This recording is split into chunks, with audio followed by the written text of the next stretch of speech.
चलो सो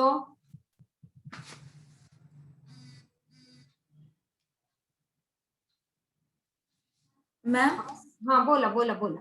आज टेस्ट आहे तर त्याचं रजिस्ट्रेशन झालंय का माझं का नंतर होईल माझी टेस्ट? आता मी विचारते त्यांना, पण उद्या मी तुम्हाला टेस्टच्या इन्स्ट्रक्शन देते. फ्रायडे पर्यंत तुम्ही सगळ्यांनी टेस्ट, ज्यांनी रजिस्टर केलं त्यांनी सगळ्यांनी टेस्ट फ्रायडे पर्यंत द्यायची. ठीक आहे ना. मी आपण हे आधी बघून घेऊ आणि मग आपण त्याच्यावर परत एकदा डिस्कस करू. ठीक आहे. ऑनलाईन. सो हे कळलं का तुम्हाला? आता बघितला का तो चार्ट एकदा?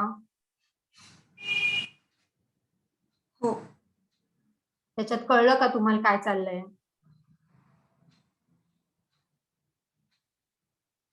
बरं मला इथे सांगा, इथे इथपर्यंत कळलं ना तुम्हाला?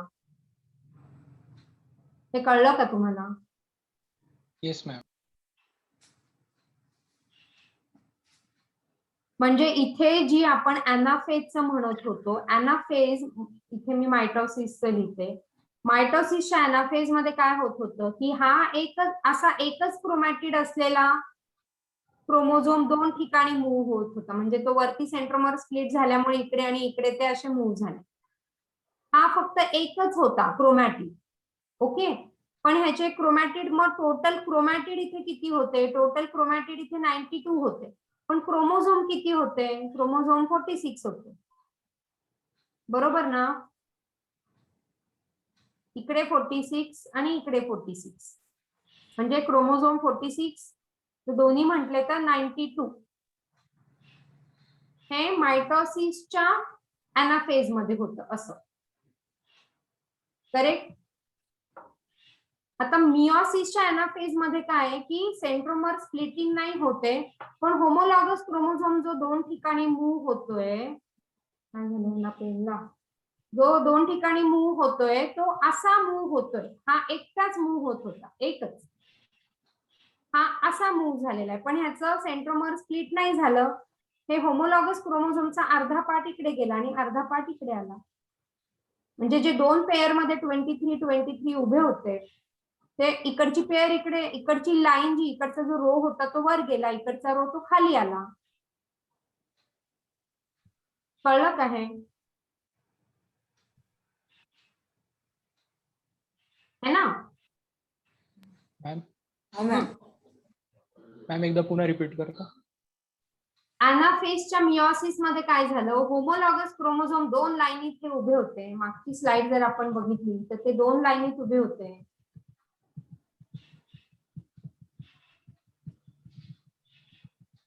हे दोन लाईनीत उभे होते, हो ना?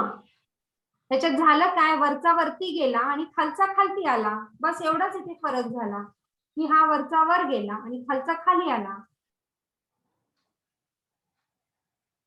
हो ना? म्हणजे इथे फ्लॉइडी क्रोमोझोमची डबल नाही झाली, फ्लॉइडी तीच राहिली.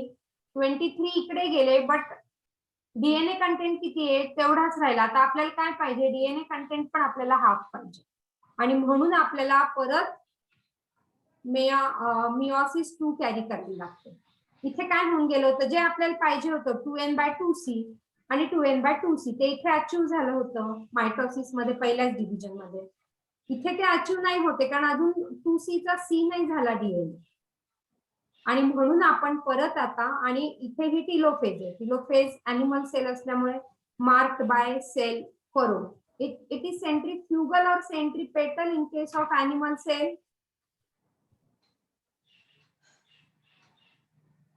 Cytokinesis in animal is centripetal और सेंट्रीफ्युगल? सेंट्रीपेटल. सेंट्रीपेटल म्हणजे पेरिफेरीतनं आतमध्ये चाललाय, आणि म्हणून इकडे आता रिझल्ट काय आला मिओसिस 1 चा. इट इज, अशी सेल आपण सुरू केली होती ना एस पासनं, तर आता मिओसिस 1 चा रिझल्ट काय झाला, n/2c आणि n/2c. म्हणजे हे 23 इकडे गेले म्हणजे हॅप्लॉइड झालेत ना, आणि 23 इकडे आले हॅप्लॉइड झाले. ही मिओसिस 1 चा रिझल्ट आला, n/2c आणि n/2c. आता आपल्याला काय पाहिजे ते n/c, n/c, n/c, n/c. म्हणजे आता ही जी पुढची फेज आहे मायटोसिस, मिओसिस 2, ओके, मग आता टिलोफेज, टिलोफेज त्याच्या अनाफेज झाल्यानंतर टिलोफेज. सो टिलोफेज मग सगळं formation of nuclear membrane. So telophase generally we say reverse of prophase, prophase. है ना. It is reverse of prophase. आणि म्हणून टिलोफेज होईल, सायटोकायनेसिस होईल आणि रिझल्ट काय येईल, दोन cell. So 1 to n now is giving n and n in meiosis 1. But हे n कसं आहे, 2c n2c ही होती 2n2c होती, पण सिंथेटिक मध्ये ही झाली होती 2n/4c in S phase. Okay, and hence now we need n/c, so we need to do this prophase 2. So आता प्रोफेज 1 मियोसिस 1 आणि मियोसिस 2 मध्ये परत सेल सायकल इथे होणार आहे का, होईल की नाही सांगा मला. इथे सेल सायकल होईल का परत,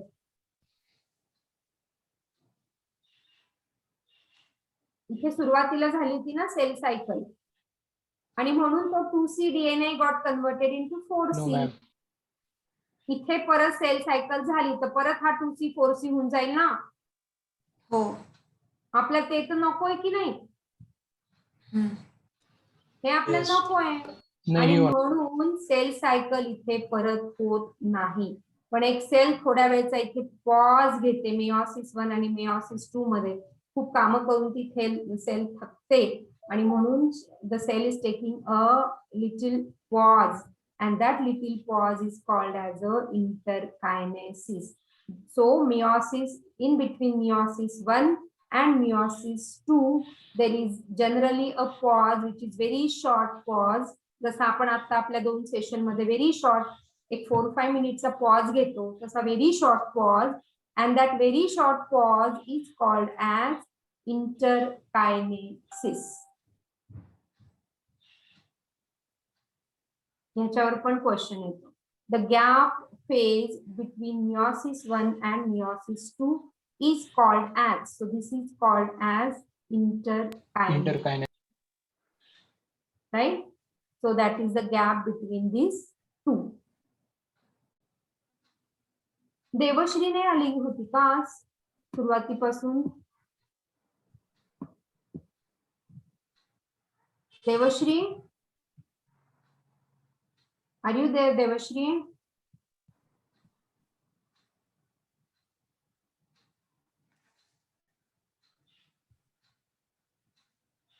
Okay, so there should not be a synthetic phase, and that synthetic phase नसल्यामुळे मग तो DNA पुढे आपल्याला हाफ करणं सोपं जातं.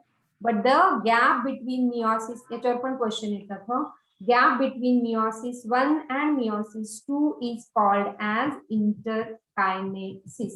आता मी हे आधी आपण meiosis 2 करूया आणि मग MCQ बघूया. So now the meiosis 2. काय झालं meiosis 1 मध्ये, 2n now has been divided into n and n2 haploids, but the DNA content has not reduced, and hence we need to take this meiosis 2. आता meiosis 2 असल्यामुळे it is a prophase 2. Prophase 2 इतकी लेंदी नसणार आहे, that is same. आता meiosis 2 is called as a equatorial. आठवतंय का? Meiosis 1 is Reductional. exactly. Meiosis 1 is reductional and meiosis 2 Equational. is Meiosis 2 is equational or equational. equatorial. आणि म्हणून meiosis 2 is equivalent to mitosis. Mitosis मध्ये काय झालं होतं, 1 2n has given 2 2n. हे झालं होतं ना मायटोसिस मध्ये. आता meiosis 2 मध्ये आपल्याकडे 2 हॅप्लॉइड मिळालेले आहेत meiosis 1 मध्ये, आणि हे काय करणार आहे, हे 2 फॉर्म करतील, हे 2 फॉर्म करतील. मग झाली की नाही ह्याच्या सारखी, ही आणि ही कंपेअर केली तर 1 2n is giving 2 2n, इथे 1n is giving 2n, and hence meiosis 1 is equal to mitosis, right? At the end of meiosis 1 karyokinesis is followed by cytokinesis, आणि मग 2 सेल तयार झाले. Now in meiosis 2 it resemble to normal mitosis, so the nuclear membrane prophase होणार आहे, मग there is a prophase 1. Okay, So there would be prophase 1. Prophase 1 इथे explain केली का त्यांनी? Yes. So this is a prophase 2. Prophase 1 मध्ये 5 stage आपण बघितले. प्रोफेज 2 मध्ये काहीच नाहीये. जशी मायटोसिसची प्रोफेज होते तशी ही प्रोफेज होणार आहे. So at the end of meiosis 1, karyokinesis is followed by cytokinesis, or cytokinesis also takes place after meiosis 2. Okay, as a result, 4 daughter cells now will be formed. So meiosis 2 resemble normal mitosis and the chromosome again become compact. हे जे दोन झाले होते त्याच्यात आता prophase मध्ये chromosome become compact, ते compact झाले. ओके, मेटाफेज 2 मध्ये ते सगळे एका लाईनीत येऊन गेले. राईट, आता ते एक लाईन फॉर्म करतील की 2 लाईन फॉर्म करतील? काय दिसतंय तुम्हाला? एक लाईन मध्ये का 2 लाईनीत आहे? हा, ही एका लाईनीत उभी की 2 लाईनीत उभी आहे? ही किती लाईन दिसताय तुम्हाला इथे?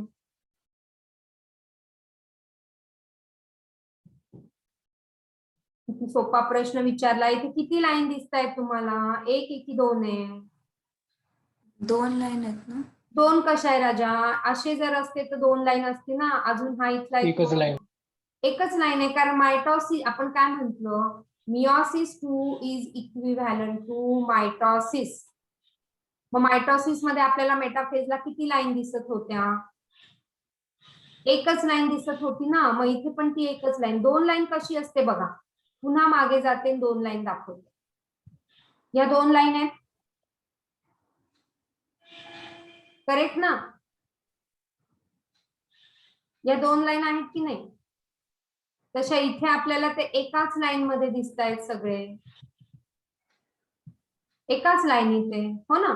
सो ते एकाच लाईनीत इथे येऊन उभे राहतील. आपण बघितलं मेटाफेज, अॅनाफेज मध्ये जेव्हा आपण अॅनाफेज 1 मध्ये काय म्हटलं, सेंट्रोमर स्प्लिट होतं की नाही होत? अॅनाफेज 1 मध्ये सेंट्रोमर स्प्लिटिंग होतं का? आताच आपण बघितली ना. नाही होत. अॅनाफेज 1 मध्ये सेंट्रोमरचं स्प्लिटिंग नाही होत, पण अॅनाफेज 2 मध्ये सेंट्रोमरचं स्प्लिटिंग होतं, कारण it is equivalent to mitosis. Mitosis मध्ये अॅनाफेज मध्ये सेंट्रोमरचं स्प्लिटिंग झालं होतं की नाही? तो तसंच इथे there is a splitting of centromere, and so that chromosome will move towards the each pole. हे जे हा जो एक हॅप्लॉइड होता, ओके, पण त्याला 2 सिस्टर क्रोमॅटिड होत्या. आता सेंट्रोमरचं स्प्लिटिंग झालं, हा एक पार्ट इकडे आला आणि हा एक पार्ट इकडे आला. तो सेम इथे दाखवले. सी, इथे जे आहे ते सेंट्रोमर एकत्र आहे इथे, सिस्टर क्रोमॅटिड. आता हे स्प्लिटिंग होणार आहे इथे, आणि अर्धा पार्ट वरती जाईल आणि अर्धा पार्ट खाली. इथे बघा, अॅनिमेशन बघा, अॅनिमेशन मधनं कदाचित कळेल. इथे पण बघा किंवा इथे बघा, मूव्ह झाले, इक्वेटोरला अरेंज झाले. आता ते सेपरेट झाले, सेंट्रोमरचं स्प्लिटिंग झालं, ते सेपरेट झाले. टिलोफेज आली, सायटोकायनेसिस झालं. बघा, ही प्रोफेज किती फास्ट होते बघा. प्रोफेज, नाव मेटाफेज, नाव अॅनाफेज, नाव टिलोफेज आणि सायटोकायनेसिस. कळतंय का? प्रोफेज झाली, मेटाफेज मध्ये एका लाईनीत उभे राहिले, सेंट्रोमर स्प्लिटिंग झालं,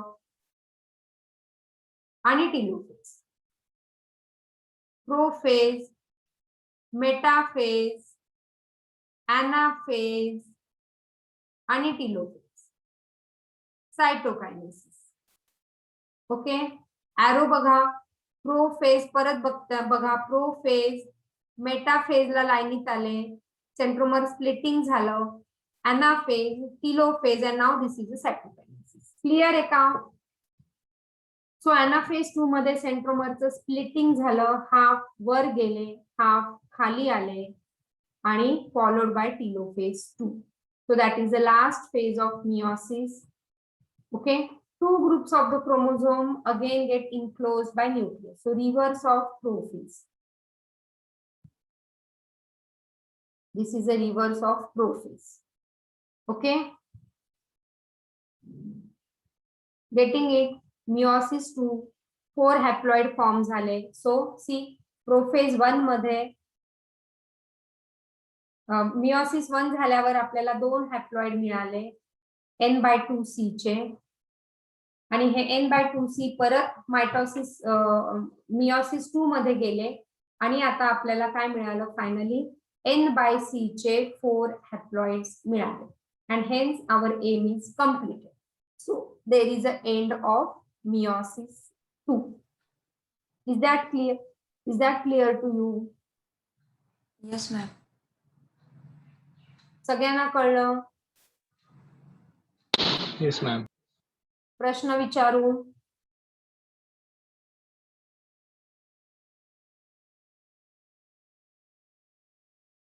चला प्रश्न विचारू. अच्छा, आधी सिग्निफिकन्स ऑफ मिओसिस करून टाकू.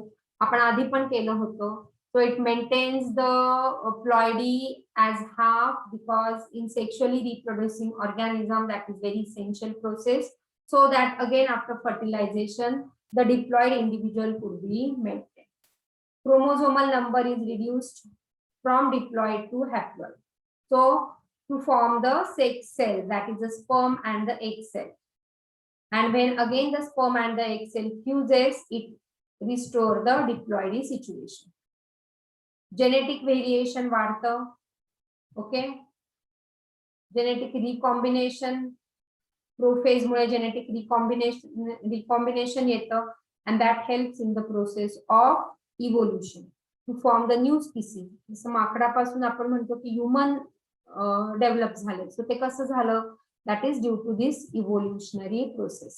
Okay, so chromosome number in meiocyte is diploid and gametes मध्ये ते haploid. बघा आता इथे chromosome organism, chromosome number in meiocyte आणि chromosome number in gametes. so human beings 46-23. तुमच्या नोट्स मध्ये मी हा चार्ट दिलेला आहे. हाऊस फ्लाय 12 असेल तर त्याचं 6. चला रॅट 42-21. डॉग किती असेल त्याचा हाफ इथे बोला. 39. 39. कॅट चला बोला. सोपं आहे ना आता हे. फ्रूट फ्लाय ड्रॉसोफिला त्याचं डिप्लॉइड 8च आहे. फ्रूट फ्लाय म्हणजे चाचण जे आपल्या घरात उडतात ना छोटे छोटे पावसाळ्याच्या सीझन मध्ये, प्रत्येकाने बघितले असेल आपल्या घरामध्ये, त्याचा 2n is equal Yes, to ma'am. 8. आणि हा Drosophila is very important in genetic experiment. आणि हॅप्लॉइड 4 इझी. फॉन 1260 हे त्याचा diploid. 2n is 1260. Haploid is 630. Apple 3470 easy. Rice 2412. मेज 2010. पोटॅटो 4824. बटरफ्लाय. हा चार्ट सगळा तुमच्या नोट्स मध्ये दिलेला आहे. This is very easy to find out. Bivalents जितके हॅप्लॉइड तितके बायव्हॅलन्स. ओके, जितके हॅप्लॉइड्स तितका जिनोम. ओके, आता हा असा काही प्रश्न आहे का सांगा. तर हा प्रश्न कोणी सोडवू शकतो बोला. वाचा आणि सांगा. 23 हॅप्लॉइड. चला विदाउट ऑप्शन बोला. 12. ओके, हा बोला. Separation of recombinant chromatids occurs in. Without option बोला.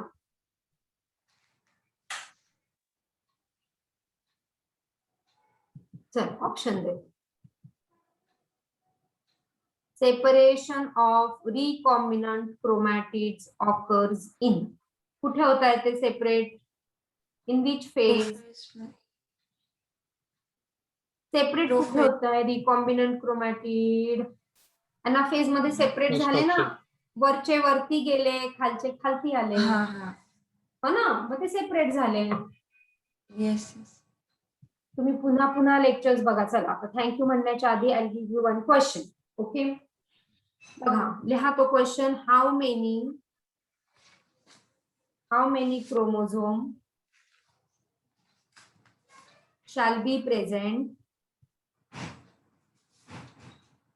in a diploid cell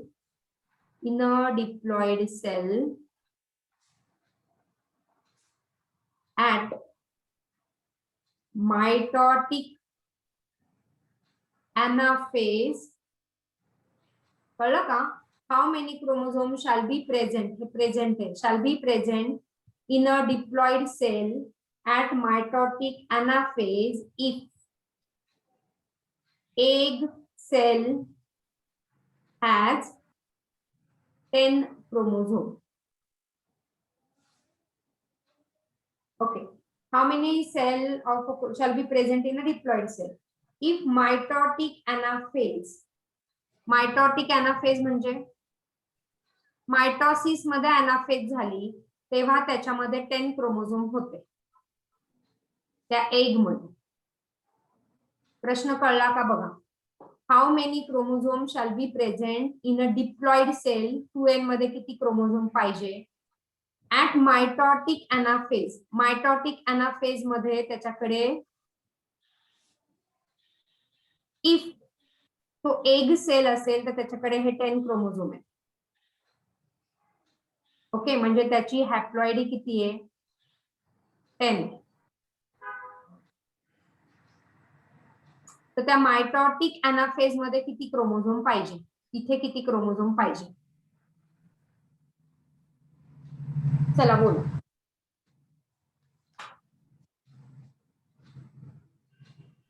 आता सोपं आहे बघा. एग सेल मध्ये किती आहे? n. म्हणजे हॅप्लॉइड त्याचा n आहे, तर इथे किती पाहिजे? इथे किती पाहिजे? 20. एग म्हणजे सेक्स सेल. ओके, गॅमेट्स म्हणजे ते कायम हॅप्लॉइड असते. किंवा इथे एगच्या ऐवजी मी स्पर्म जरी म्हटलं तरी सेम. इफ किंवा मी पॉलन ग्रेन जरी म्हटलं तरी 10 म्हणजे तो हॅप्लॉइडच. जर हॅप्लॉइड 10 आहे तर त्याचा डिप्लॉइड किती असेल? 20. राईट. डिप्लॉइड जर 20 आहे तर मायटोटिक अनाफेज मध्ये मग किती क्रोमोझोम? एका पोलला नाही म्हटलंय, मायटोटिक फक्त अनाफेज. मायटोसिसच्या अनाफेज मध्ये किती क्रोमोझोम? किती असतील? अनाफेज मध्ये आपण काय म्हणतो? प्लॉइडी त्याची काय होते?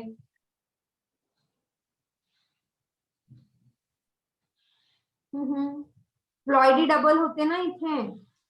इथे प्लॉइडी डबल होते की नाही? आपण जसं म्हटलं मायटोसिस मध्ये अनाफेज मध्ये इकडे 46 येतात आणि इकडे 46 येतात, म्हणजे त्याची प्लॉइडी किती होऊन जाते? 4n होऊन जाते ना. 4n होती.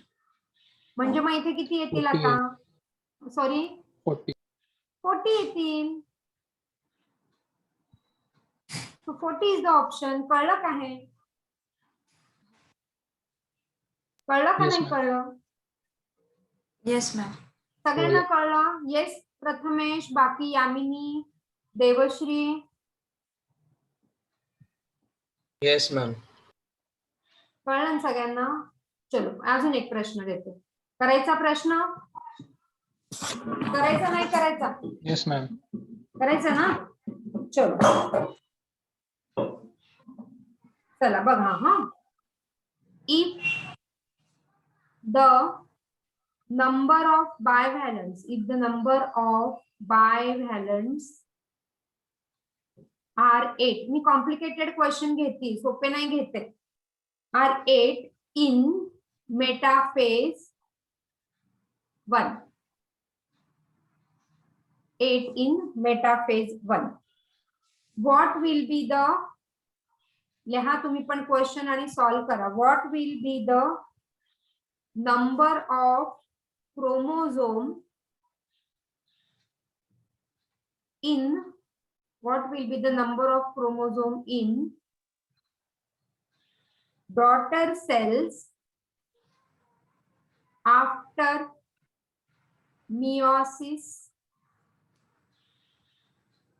After meiosis 1 and meiosis 2 respectively. कळलं? चला मी तुम्हाला ऑप्शन देते इथे.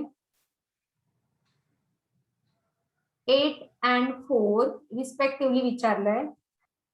4 and 4, 8 and 8, and 16 and 8. चला, tell me the answer. Answer सांगून एक्सप्लेन पण करायचं, नुसतं आन्सर नाही सांगायचं. If the number of bivalents are 8 in metaphase 1, what will be the number of chromosomes in daughter cells after meiosis 1 and meiosis 2?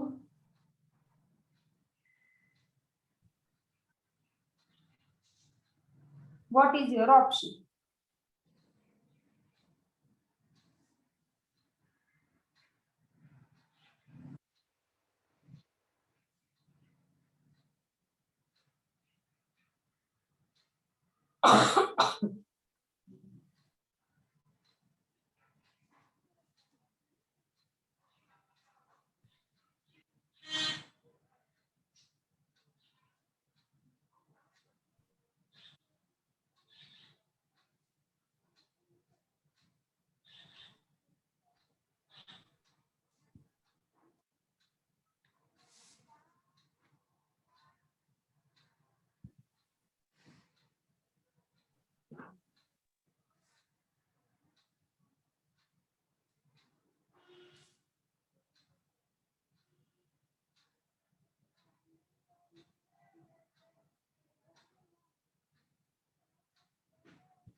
चला, इतका वेळ का आपल्याकडे किती वेळात आपण सोडवायचं आहे? 30 सेकंद की नाही?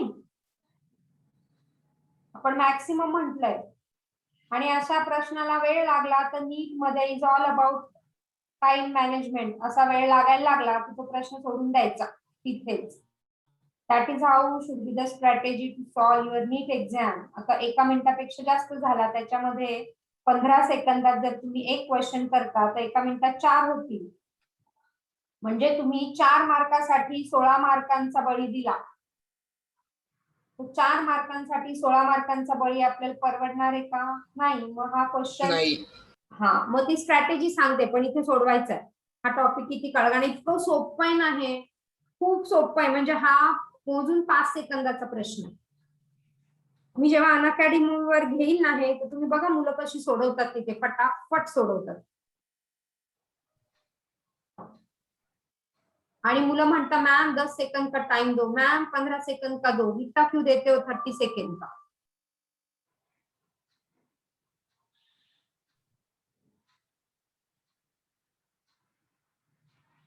तो किती झाले? आलं का हे? जमलं? कोणाला नाही जमत असेल तर नाही म्हणा, चला आपण मिळून सोडवू. पेनला काहीतरी प्रॉब्लेम No, ma'am. नाही जमत आहे. चला, मला कोणीतरी चॅट मध्ये पाठवलं. Option 1 Yamini, no it's wrong. Wrong Fourth. Wrong wrong. 4th. Option 3 येईल का? हाँ, पेन ला काहीतरी झालं. So I may not be able to write. क्या करू? Wait weight.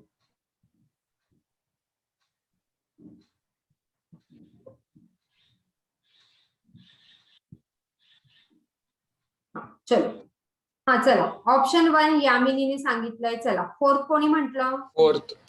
मी. प्रथमेशने 4th म्हटलंय. येस. ईशा तू काय म्हटलं? मी 3rd ऑप्शन म्हटलं. 3rd ऑप्शन म्हटलं. ओके, चला, अजून कोणी काय म्हटलं?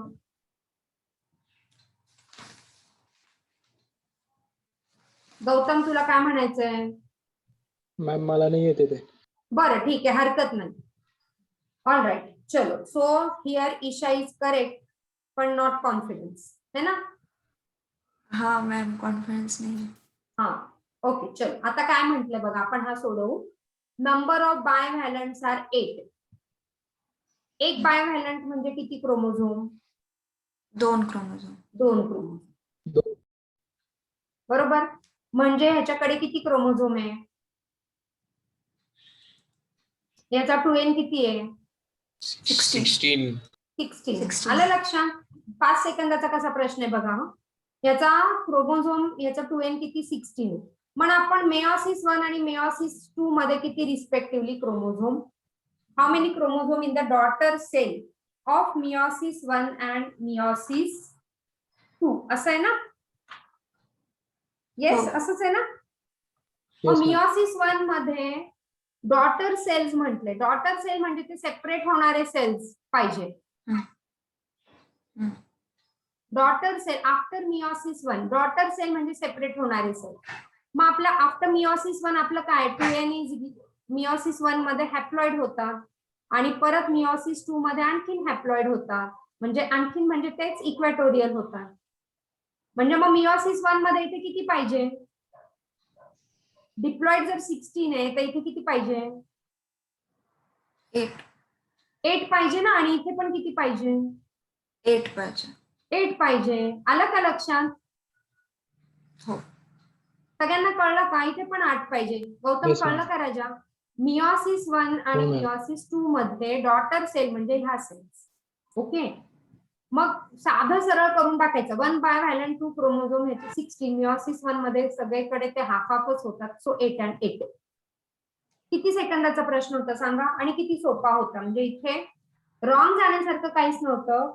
येस, पण फक्त तुम्हाला थोडीशी मेहनत ह्या टॉपिकला घ्यायला लागणार आहे to avoid your confusion. 2n 4n 2c 4c कुठे काय कुठे काय. पण एकदा कळलं, फीट बसलं ना डोक्यात, इट इज व्हेरी इंटरेस्टिंग. चला अजून एक क्वेश्चन देते. चालेल? या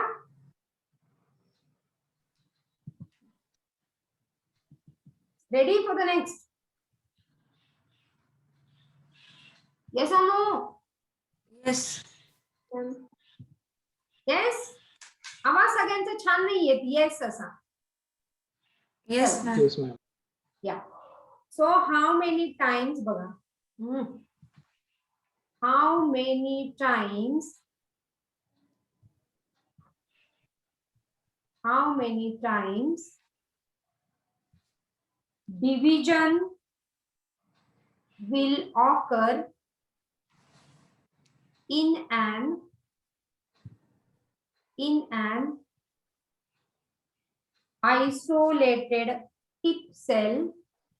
isolated tip cell to form 128 cells? How many times division will occur in an isolated tip cell to form 128 cell? Okay. मग आता इथे मी ऑप्शन देते. Option number 1 128, option number 2 127, option number 3 32, option number 4 7. चला सांग. आता इथे हे कळलं पाहिजे. How many times division will occur in an isolated tip cell. Tip म्हणजे टोकावरचा सेल. आणि जिथे कुठे टोकावर डिव्हिजन होते ते मेरिस्टेमॅटिक सेल्स आहेत. बरोबर? Actively dividing cells.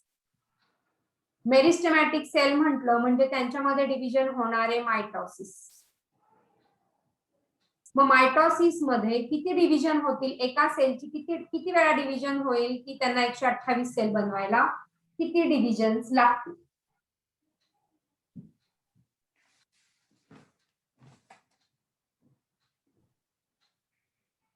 चला बोला, ऑप्शन बोला. सांगा. नसेल जमत हरकत नाही.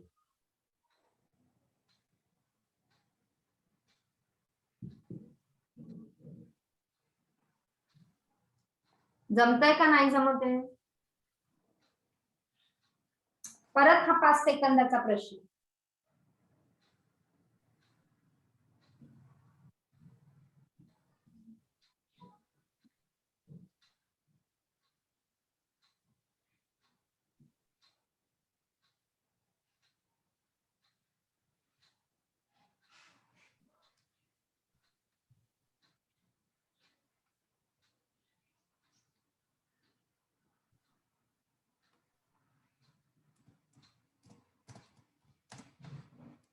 चला मला कोणीतरी उत्तर पाठवलं. Prathamesh is saying 32. ओके. चला अजून बोला. हा प्रथमेशचा आन्सर आहे. बोला पुढे. अजून एक कोणीतरी पाठवलंय option. Isha is saying option 4. So this is Isha. बाकीच्यांना सांगायचंय का? येस, चला बोला ना, तुम्ही अनम्यूट करून बोला.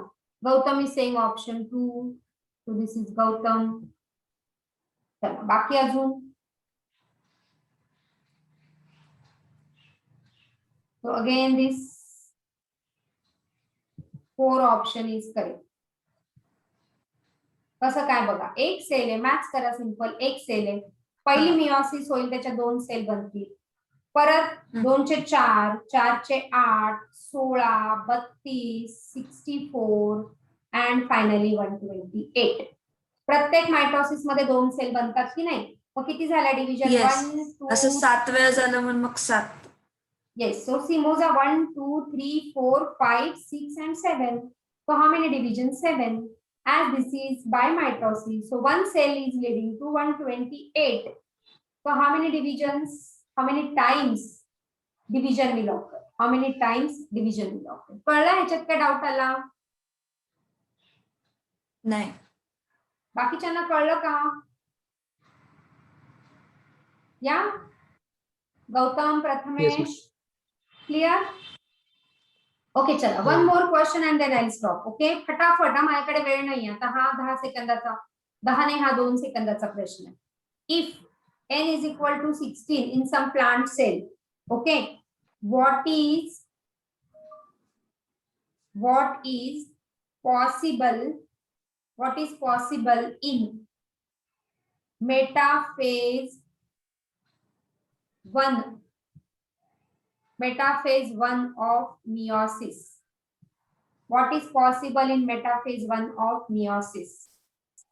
Option number 1, 32 bivalents. Option number 2, 16 tetravalent. Option number 3, 16 bivalent. Option number 4, 32 bivalents. 2 seconds question. Unmute करा आणि बोला. स्टार्ट नका करू, त्याच्यात आपला वेळ जातो. अनम्यूट करा, फटाफट बोला.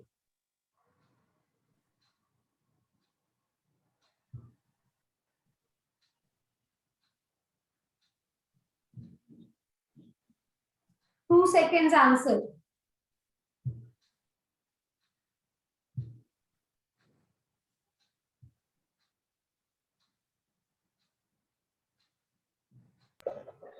Sixteen bivalent. Yes, Gautam is saying 16 bivalent. Okay, so this is Gautam.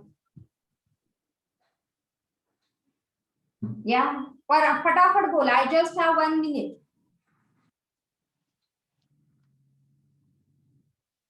बाकीच्यांना नाही येते असं कन्सिडर करते मी. आणि Gautam, you explain. Gautam, this is correct. So you explain this. How? Ma'am त्याचं आहे ना इंटू 2 करायचं, 2n होऊन जाईल तो. मग 16 into 2 32 होऊन जाईल. मग आपल्याला माहिती आहे की 1 bivalent is equal to 2 chromatids. हा, exactly, correct. 32 Yeah, understood, Gautam. I have understood. 16. You got it correctly. So this is correct and the explanation is also correct. So आपण काय म्हटलं, सिंपल, जितके मेटाफेज 1 मध्ये विचारले ना, मेटाफेज 1 पर्यंतच बायव्हॅलंट, नंतर ते सेपरेट होतात. ओके, आणि बाकी मेओसिस 2 मध्ये बायव्हॅलंट नाही. सो फक्त मेओसिस 1 मध्ये बायव्हॅलंट आणि दॅट टू मेटाफेज मध्ये बायव्हॅलंट. मग जितका हॅप्लॉइड तितकेच बायव्हॅलंट. कारण जसं गौतमने सांगितलं 2n is equal to 32 होऊन जाईल. बायव्हॅलंट मध्ये 2 क्रोमोझोम आणि म्हणून 16 बायव्हॅलंट. असे खूप सारे क्वेश्चन्स मी तुम्हाला नोट्स मध्ये पाठवलेले आहेत, ते सोडवा. त्याच्यात काय डाऊट आला आपण डिस्कस करू. Okay, so tomorrow is a doubt solving session for this, provided you have to solve the complete sheet which I have given you. सगळ्यांना, आय होप सगळ्यांकडे ते आहे, नसेल तर मी पुन्हा फॉरवर्ड करते.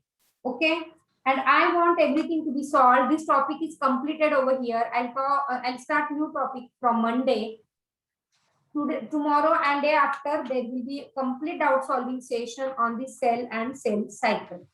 What this, and tomorrow we'll explain about the test also, online test.